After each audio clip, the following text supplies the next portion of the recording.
Alright, what's going on, everybody? Hello, it is Teddy, and today we are going to finish up our trilogy.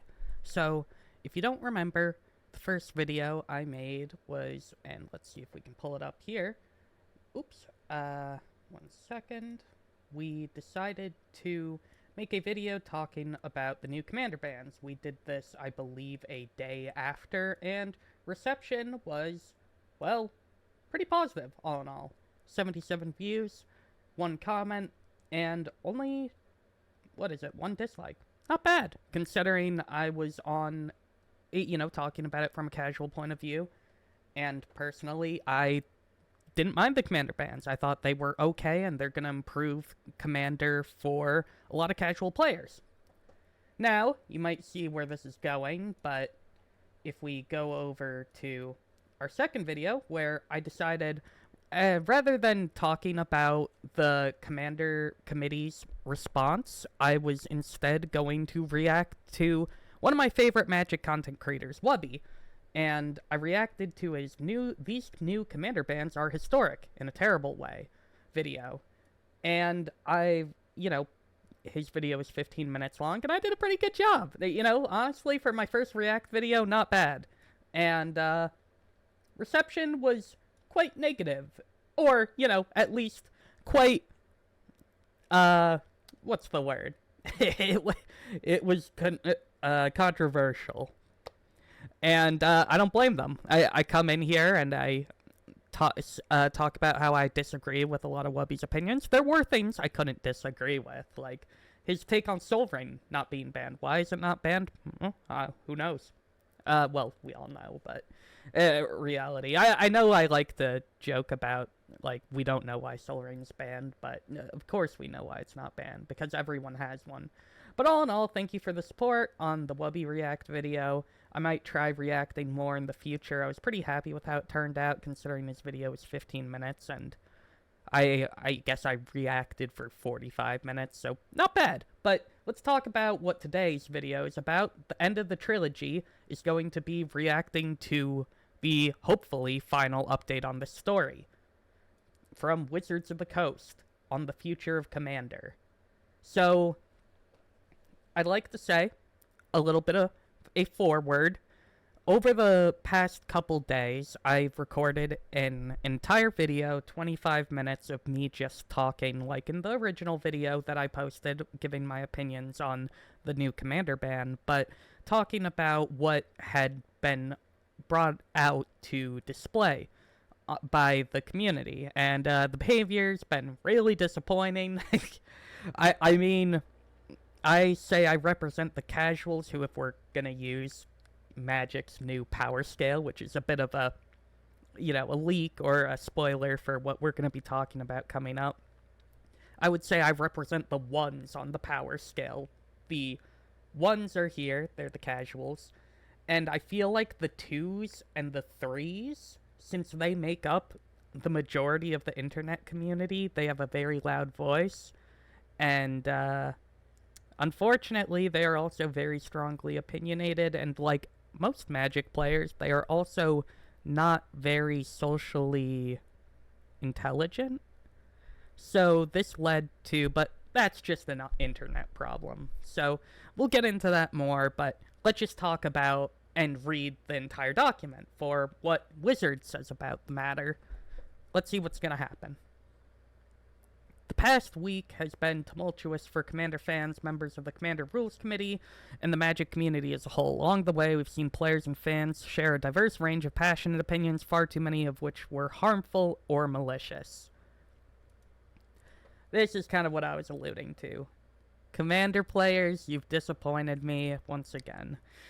And I don't even know how to describe my disappointment other than you're making a very bad showing for yourself, or a very bad case for anyone to do what you want. This is... It's maybe this is just hard for me to grasp because I'm new to Magic, and maybe if I'd been playing for 10 years, this would matter a lot more to me, but World of Warcraft I've been playing for over 10 years now. I think, close to 15 at this point, and there have been some really rough expansions, and to be honest, if I don't like it, I just stop playing. So, I don't quite understand why, if you hate these things so much, I mean, ultimately, bans aren't like in World of Warcraft. It's not like you can't play World of Warcraft without playing the new stuff or whatever. You have to play the new stuff in World of Warcraft. It's in the game. And, you know, that's how they're balancing the game around. But in Magic, you can just say, like, okay, if I don't like the bans, I'm just gonna take the cards that I don't like being banned off the ban list. This is such a trivial problem that I don't really understand why people were so mad about it in the first place.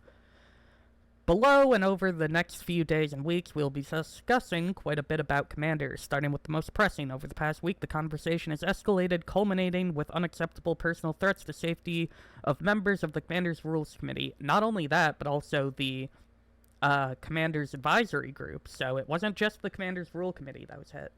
This is something we will not tolerate. No matter how you feel about something in Magic, it is never appropriate to threaten somebody. Everyone at Wizards of the Coast is unified on this front, will not hesitate to take action against individuals who threaten to harm community members or employees.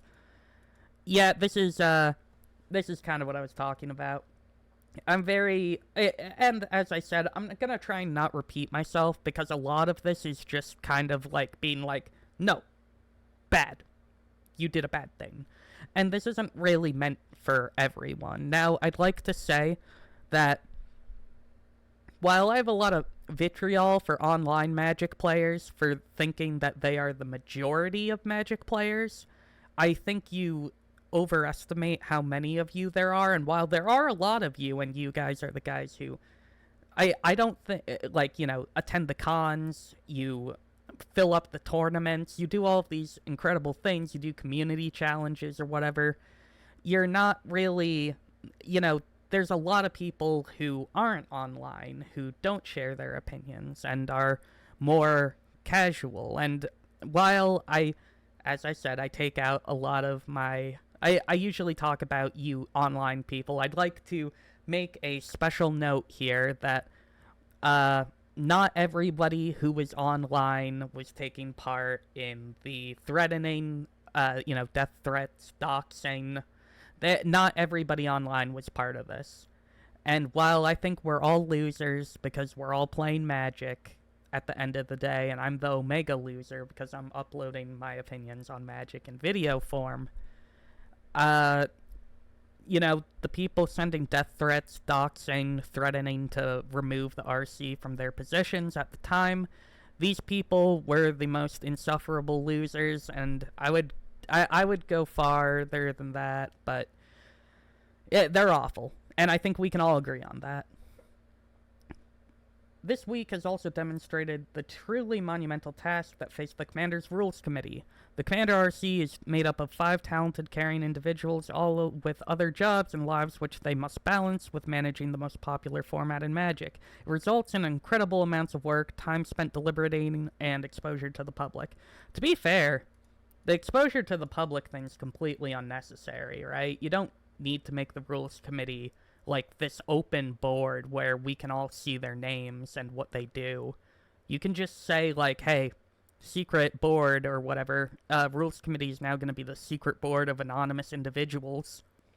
And, one of the problems solved. Send death threats to them, but you don't even know who they are. You don't know who you're sending the death threat to. It's still unacceptable, yeah. But that's one thing they could start with. Nobody deserves to feel unsafe supporting the game they love. True. Unfortunately, the task of managing Commander has far outgrown the scope and safety of being attached to any 5 people. Alright, so the big news. So, today, in partnership with members of the existing Rules Committee, we are announcing that the Rules Committee is giving the management of Commander format to the game design team of Wizards of the Coast. This will be interesting. I'm excited to see where this goes. I know people have had a very negative opinion, and I think it'd be better if it weren't this way. But regardless, I'm excited. This is new news, and I'd obviously prefer if the rules committee didn't feel like they were endangered, but you know, let's see what happens, and let's keep reading. Commander's always been a community-focused format, and this move in management does not change that. While ownership of the format may be changing, members of the Rules Committee and others in the community will continue to be involved, and the vision for a social format will not change. We've had some preliminary conversations already about what we would like to accomplish, and have some ideas we will be rolling out together in the months to come. Working with the community to craft this format is critical to us all. We have opened a new Discord channel on the official Magic Discord and the Commander News channel. And we will also have weekly MTG stream talking about this tomorrow, October 1st at 10 a.m. on twitch.tv/magic. I have not seen this, but let's go into what's next. You know what? What's next? Sorry, I just realized it wasn't on screen. I'm an amateur. While this is still very early, we do want to share one of the things we've started working on with the Rules Committee, a more objective approach to deck power level and additional guidance and shared language for players to find games that match the type of game they're trying to play. Great start. It isn't anywhere near finished yet, but as part of building this with the community, we're opening it up for feedback, thoughts, and your version of how this will look. Think of this like an open beta. Here's the idea. There are 4 power level brackets, and every commander deck can be placed in one of those brackets by examining the cards and combinations in your deck and comparing them to lists we'll need community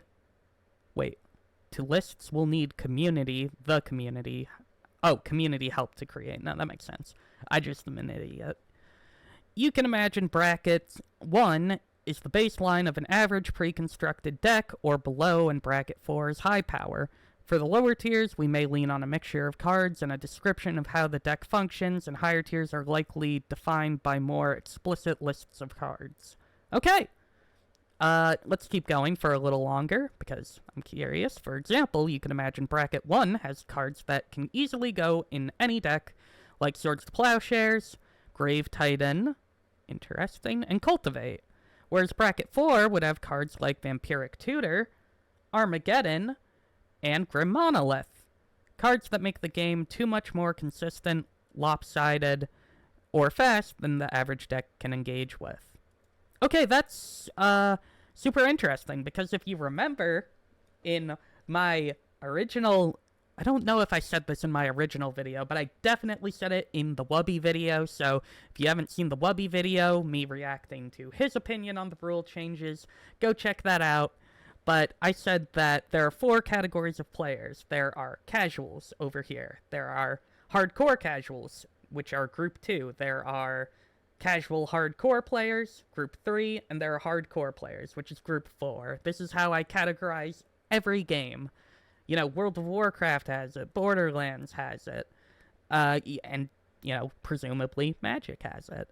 And it's kind of funny that they fell upon this same bracket. Do I know if it'll work with, like, where you're placing cards? No, because, you know, they start out by saying, you can imagine bracket 1 has cards that can easily go in any deck.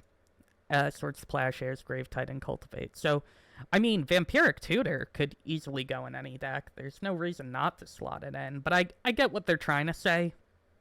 They're trying to say that, like, these cards are able to go in any deck and not really completely destroy the, you know, just shift the balance to say, like, this guy's a dangerous player. I mean, Swords to Plowshares is entirely defensive. It's only as good as the thing you use it on. Grave Titan's pretty good. It's just a lot of stats for 6. You know, it's 6 mana, 10 stats, right? Oh, enters the battlefield or attacks. Okay, I didn't realize the or attacks. Grave Titan's pretty good then. Also not a zombie. And Cultivate, you know, fantastic. Can't complain about Cultivate. Works really well with Mana Crypt, which we don't have to worry about at the moment. Okay, but in this system, your deck would be defined by its highest bracket card or cards. This makes it clear what cards go where and what kinds of cards you can expect people to be playing. For example, if Ancient Tomb, which is add 2 new, colorless mana, it deals 2 damage to you. It's one of the premier fast mana choices now that Mana Crypt and Dockside are out, and, Jeweled Lotus is a bracket 4 card, your deck would generally be considered a 4, but if it's part of a Tomb-themed deck, the conversation may be, my deck's a 4 with Ancient Tomb, but a 2 without it. Is it okay with everyone? Alright, will this system guarantee perfectly matched games? No. And that might be fine at your table, but if it gets the conversation started from a shared understanding, that's already great for the table. We would love to hear what you think about all this, what you all think about this, and which power brackets you would place certain cards in.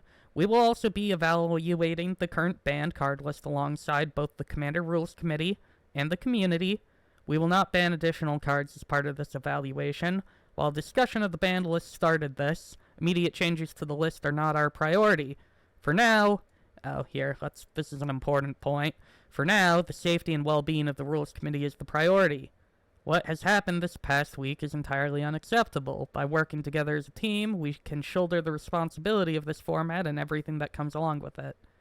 And they say, in the meantime, join our Discord. We'll see you on stream on October 1st, which is today. So, I've gone ahead and missed their stream. That is unfortunate because I could have been ahead of my game. Or everyone else in the YouTube genre. But, having seen this, what do I think? I think that this is okay, but there are some immediate things that we have to call into question. For example, one question that everyone was complaining about with the Rules Committee is why is Sol Ring not banned?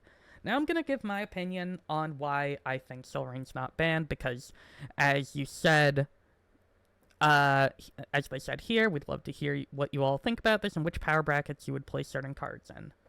So I think Sol Ring's a 4 in terms of power, but I think Sol Ring is also so widely distributed and so weakly, or so, I'm not going to say, integrated in the format, because I thought that was a kind of stupid reason to say we're not banning the card.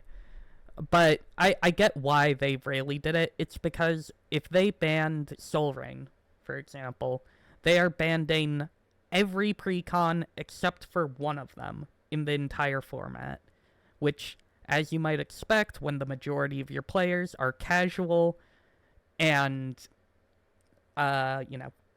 playing with precons out of the box, if you ban or make 99, or, sorry, what is that? I keep on saying 99.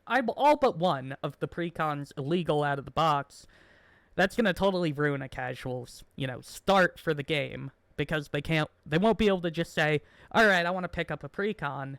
They're going to have to be like, alright, I'll pick up the only precon ever printed and just, without a Sol Ring, and hope that it's good, which from what I remember, it's a really old one, and it's not even that good. But regardless, that's what I think about the Sol Ring thing. I think Sol Ring is just in too much stuff right now. Maybe in 4-6 years time, when we move past putting Sol Ring in every precon, or here's what I'd say. Wizards of the Coast has a roadmap out. If they keep putting Sol Rings in all of these things, like in Marvel, when Marvel cards come out, I think they've already leaked some of those, but Marvel cards are coming out, all of those precons, if they are, it's going to be a full set, right? If those precons have Sol Ring in it, then don't worry about Sol Ring ever being banned. They are keeping it as a staple, even though it is also fast mana, just like Ancient Tomb here.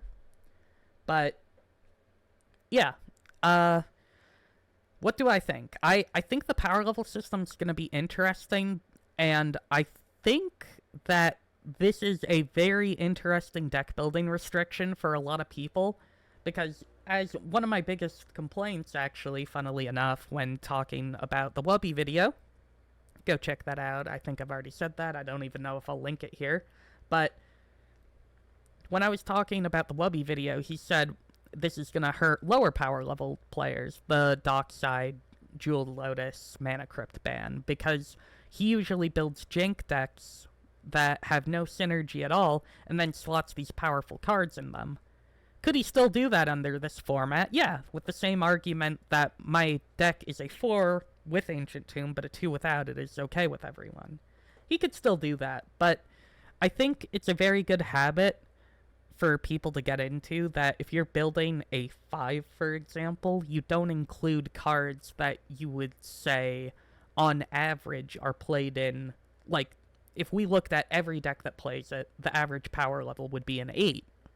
Like, you shouldn't run a Mana Crypt in your 5 power level deck or your 4 power level deck. You shouldn't run Dockside in your deck. It seems like a rudimentary deck building thing, and maybe that's just because I'm building on a budget, so I never even look at any of those cards, but it's just good to kind of keep all of your cards in the same power level area, because you can lead to wildly inconsistent results in terms of when you win a game if half your deck is 10s, or, in this power level system, half your deck is 4s and half your deck is 1s, and you're like, my deck's a 2 on average. Just something to think about. But, yeah, overall, this is... I don't know how to tone this video, because this is obviously bad news. This came about the disintegration of the Rules Committee because they were being harassed, but I think I've already taken my jab at all of the people who are doing that. I don't think that the majority of you are bad people. I think you're very vocal, and I think some of you, I think a lot of people, I will say this, I think a lot of people took it too far, even the ones who weren't threatening their lives or doxing them. I think that a lot of people were saying stuff like, we need to attack the Rules Committee jobs, we need to attack the Commander Advisory Group's jobs, because they shouldn't work at they shouldn't work in this industry ever again. And I just find it insulting, where, we're all playing with cardboard, guys. You gotta please have a level head when we're discussing things like this. And please, I'd like to reiterate this because I'm talking about Magic, which is in fact a card game. Don't treat card games as investments. You should be happy, as happy with your cards as though it were just a piece of cardboard. So treat your cards what they're worth. And with all that said, that's all I wanted to talk about. And, yeah. I'll see you all next time. Bye.